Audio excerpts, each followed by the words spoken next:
I talk about national divorce sometimes, you know that, about how we need to separate as a nation, how we're at least two different peoples now, and when you're two different peoples, you shouldn't live together, then you just fight all the time.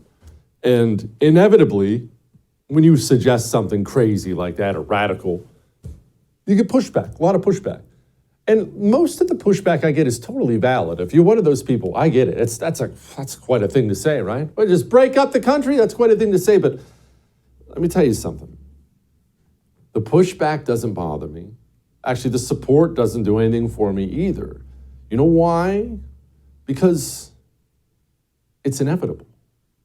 Doesn't matter whether you love it. Doesn't matter whether you hate it. Jesse, you suck. Doesn't matter. None of that matters. It's inevitable. Human beings migrate. This is the whole history of the world. This is not just America. Human beings will migrate for a variety of reasons, but always human beings will migrate because they don't want to live here for whatever reason, and they want to live here, so they will move. Human beings move. They will not live in any kind of a permanent way under a system that is hostile towards them and the things they want. That's not even an American thing. That's the whole history of the world. It's going to happen. It's already happening. It's happening right in front of us right now. Did you know that during COVID, 2 million Americans packed up and moved? 2 million of them. They didn't want to live under tyranny. While my kids were in school, mask-free, big neighborhood parties with their friends, walking through the grocery store, no mask on, I would have to take flights to New York City, and it would be like I landed in a zombie apocalypse. And people know, and they move. Also, beyond the tyranny you will experience in blue America going forward, and already have experienced, the crime.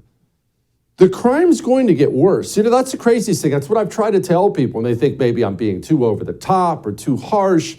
You know that as bad as crime is in places like LA and New York and Chicago and the major American cities right now, and as bad as it is, and it is bad, you know that it's not going to get better, right? You know it goes down from here. Jesse, that's not true. People will wake up. No.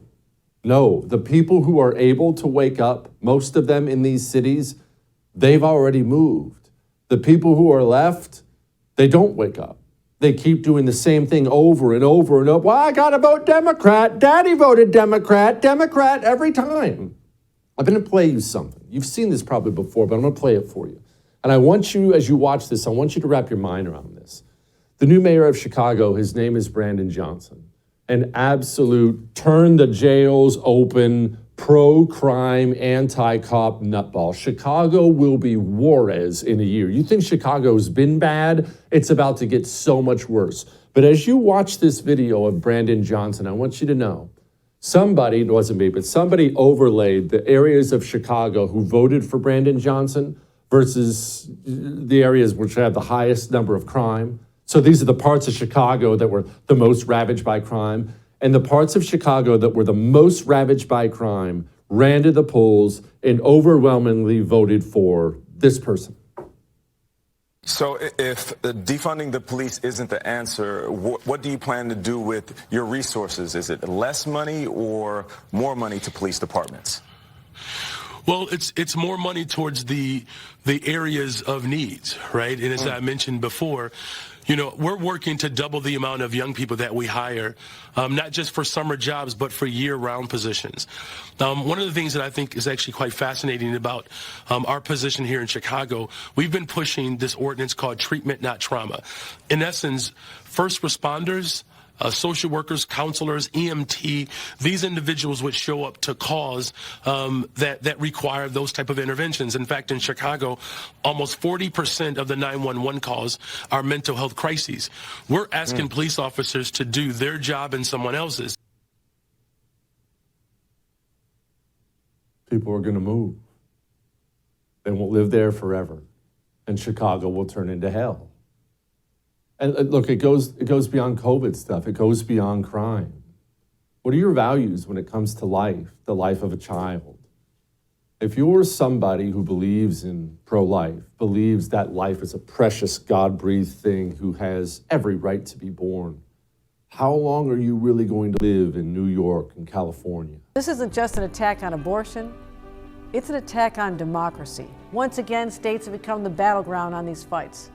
We'll always protect access to reproductive health care and all individual rights here in New York. What do you say to the women in these states, in Idaho and Florida and other states where additional restrictions past Dobbs are, governors are attempting to put them in place?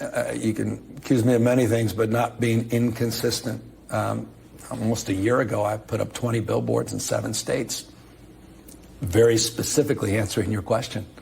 But now all these women who probably are encouraged by those billboards, they may not be able to afford to travel to California. I know. So what can you do? What do you tell them in terms of how you can fight for their rights and against this? We've been putting up resources. We've been fundraising in that space. We're continuing to remind people that we have your back.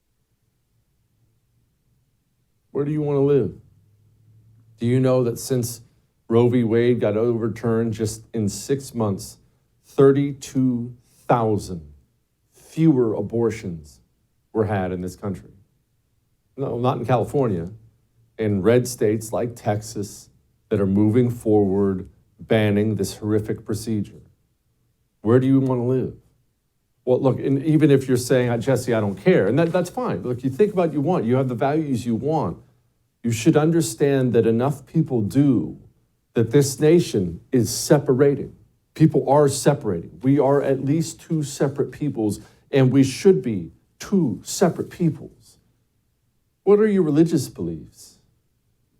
You personally. You don't have to tell me, and I don't care what you believe. I'm not your dad. I'm not your pastor. I don't care. Are your religious beliefs, though, that you want to live in the U.S. of gay? Because you do. You know that, right?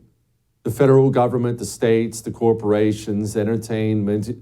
You live in a gay nation now. The pride flag is the religion of the United States of America. Are you happy with that? Or do you want to get out of that and live somewhere else? Are you happy with your new United States Navy?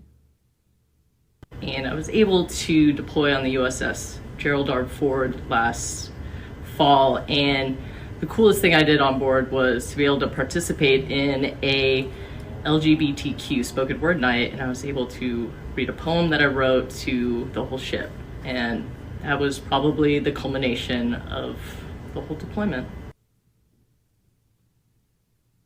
I know where I want to live. It's not there, and I'm not alone. So it doesn't matter whether you scream and yell at me or agree with me when I talk about divorcing. We are divorcing. We will continue to go this way. People will migrate. And that's a good thing, because darkness should not share space with the light. All that may have made you uncomfortable, but I am right.